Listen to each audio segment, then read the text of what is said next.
All right, today we're going to be making a mask for a big guy. I'm tired of seeing all the ones that don't fit all these guys.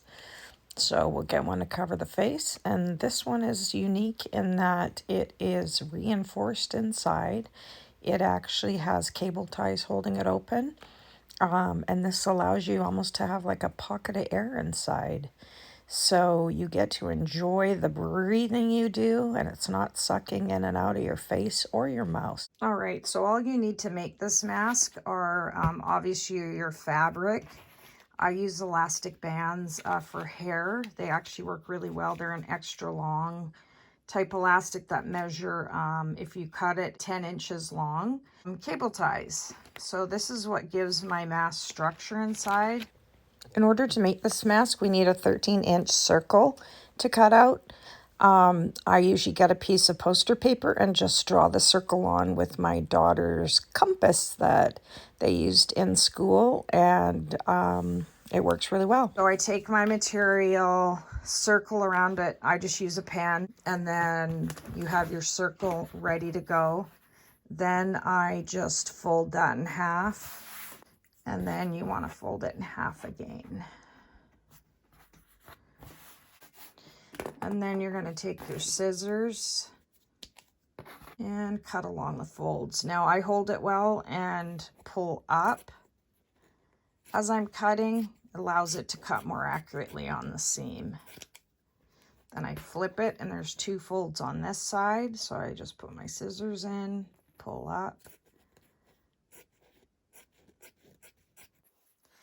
Then what you do is, I like to look at my fabric. When you're using pattern material like I am in this case, you want to make sure you have your printing or pattern the same size up. If you have no pattern, it's really simple. You just take your 2 pieces that are already right side facing inside and pin them. So you'll notice how they're facing in different directions, so that's where you're gonna figure out the look you want. I'm liking those 2 together, so I'm just gonna set them on top of each other, and I'm gonna put those on top of each other. The edges we're gonna sew right now are around the, this ends up being the front middle of the mask. So I just go ahead and put a couple pins in just so it doesn't, the material doesn't slide. All right, now that you got them pinned together, pretty much all my seams are done on the mask at 1/4 inch, which you can see in here. That's 1/4 right there. It actually lines up with that little window there, so I just keep my material between that edge. So I just start up here, put my presser foot down, and I just go ahead and make sure you're curving the material as you go.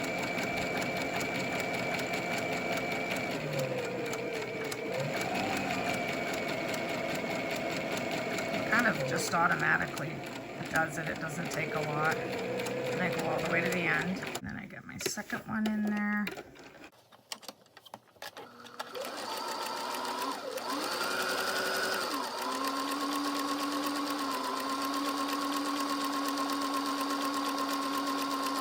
You just go ahead and take your pins out. Then just open up the material and put both pieces together with right sides facing inside. All right, so you're gonna now pin the sides together. I just go ahead and line up the corner there. I do make sure I work on that same side before I keep going, and I place 3 pins along that side also.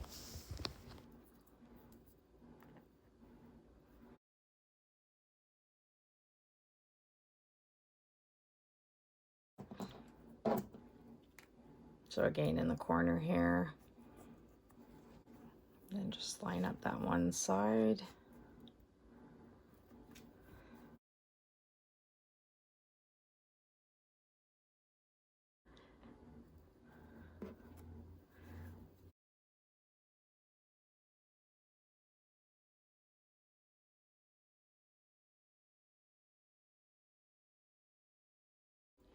Basically, when we sew, we need to keep an end open to pull it right side out. So You're just gonna, again, it's that 1/4 inch border. So I usually leave about an inch. Do a quick back and forward stitch so it's a little more secure. So again, you're just rounding it. I don't do anything special for the corners. You don't have to press your seams. You just keep going.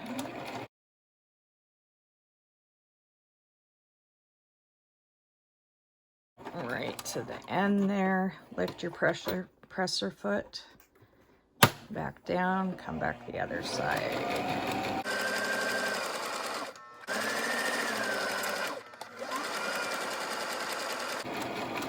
Coming back to that corner that I want to leave open. So again, about an inch.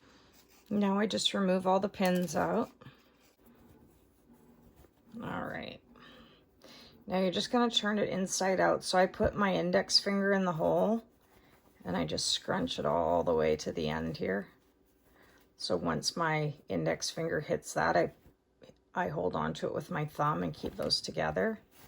Then you're just going to pull it, keep it that way until you get your end out, which is right there. There's my thumb. So then you just want to carefully pull it through.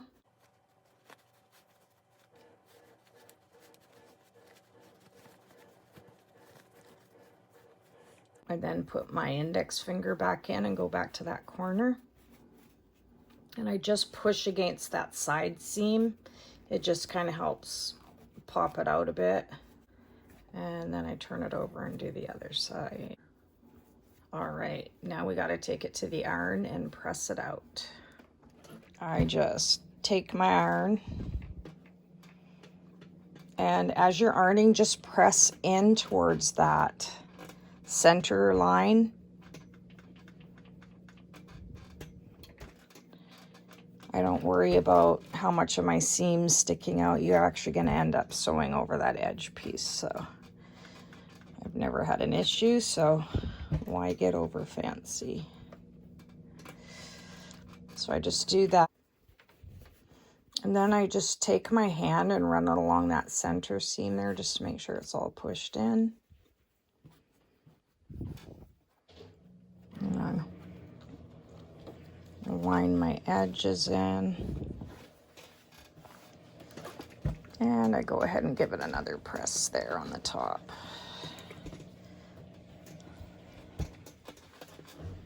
All right, that's it. All right, now we're just going to place the elastic in. So I just set it down on its side and I just fold that up to have it out of the way. And I take that corner and you just fold it in just a little bit. Then I take my elastic, and again, these are just hair ties for thick hair. They're extra long and they actually work perfect. So I set my elastic in there and then I come over top of it. And you want enough of a seam there just to sew along. And then what I do is I cut a small piece off my cable tie and I just set it in there. And then you're just gonna put that underneath. And the nice thing is your presser foot will fit perfect on there, so just go ahead and put it down. And because this area is pulled on more because of the elastic in it, I just start it with going forward, do a backward stitch and come forward. And you don't want to go too fast because you really don't want to affect your needle. So once I walk it and it's hitting the cord, I just lift my presser and just go over top to the other side. Put my presser foot back down, go to the end. When you reach that area there, just go back. And you're just going to repeat the same exact thing on the other side. So you just fold it over, put your elastic in there.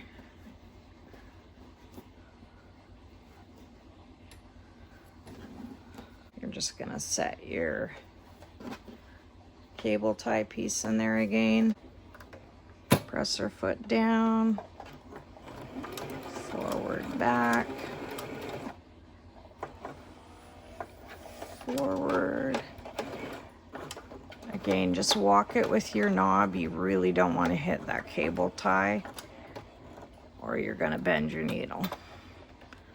Lift the presser foot, put it back down, and go to the end. Back. Now you have your elastics on both sides there. So when I sit this mask down, you see how it kind of folds automatically in here because of with the elastics. That's kind of the way you're going to have it. I try to make sure that it's got enough of a area here just so that area is open right there. You can actually do it with more of an opening, but don't ever try to go less. So all you're gonna do is check it all the way across. I don't pin, and again, I don't have a problem. I guess if you wanted to, you could put a couple in there. Go ahead and take your sample piece again. You're making sure here that your seams line up. And just go ahead and set that under there. So as long as you keep your hold on that seam there, then all I do is pull this out straight. And as I'm holding this and pulling that, just get it under my presser foot there. All right, so you just want to sew along the edge there. So I put my needle in and just start going along. And it doesn't matter as long as you're catching that edge. And then what I do is I slow it down and walk it. I usually try and end it's about of 1/4 of an inch. So once I get to it, I pull it out. And then what you want to do is lift your lever and turn.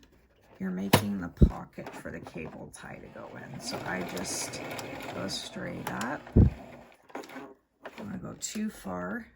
I usually stop it where it's right at that area there. And then I'm going to lift my lever, come straight across.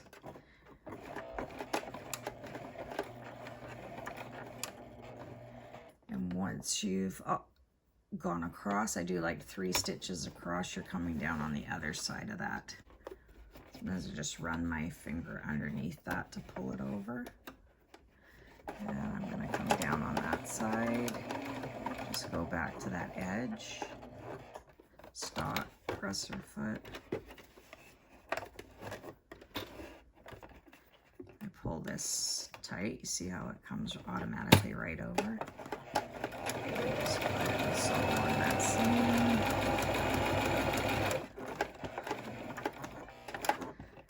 And then when I get to that corner, I lift it. And now I'm going to come back along this edge. And you just watch it in here.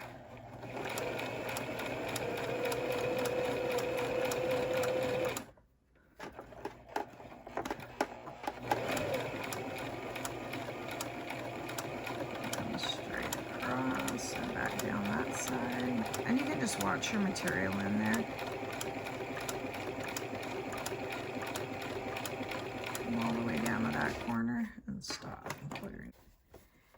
You now have your side sewn and you have a pocket area in there. All right, now we're going to work on that other side. So again, it kind of automatically folds over, or just let it go to where there's still that area your elastic can go through.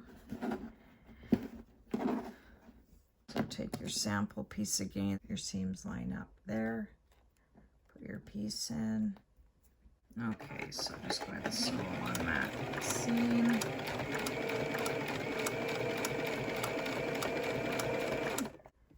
I just lift my foot, come down,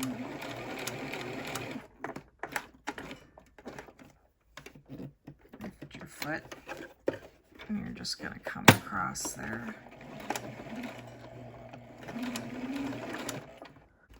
Alright, lift your foot, you're just going to come back down along that edge.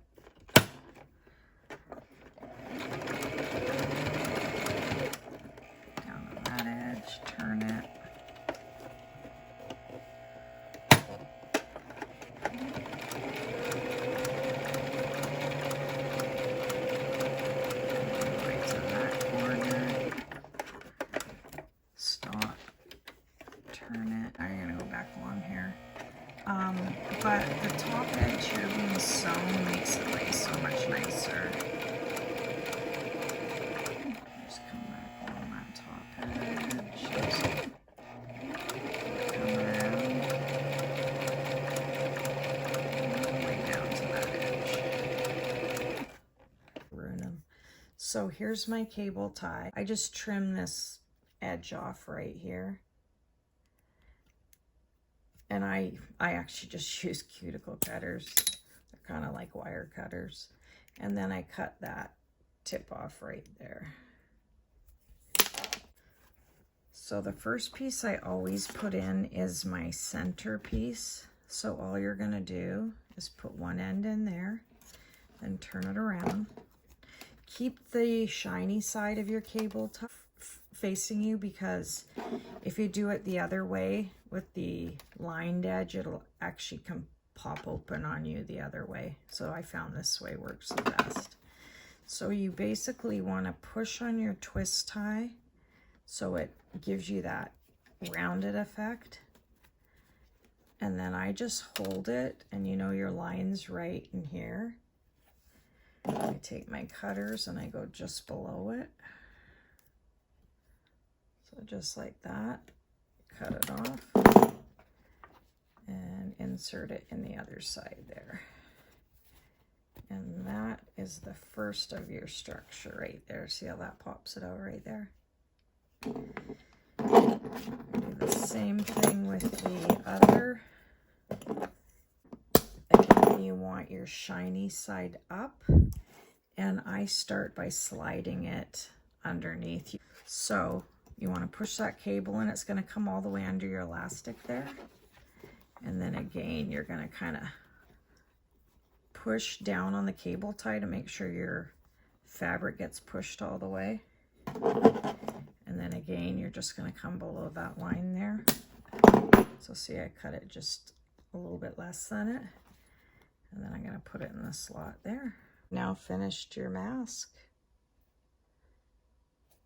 Got your elastics on the side there. Got all that room in there to breathe. And it'll fit over your beard for those big guys. All right, well, let me know if you have any comments or questions. I hope you enjoy it. I'll tell you, once you wear these, you don't want to wear anything else.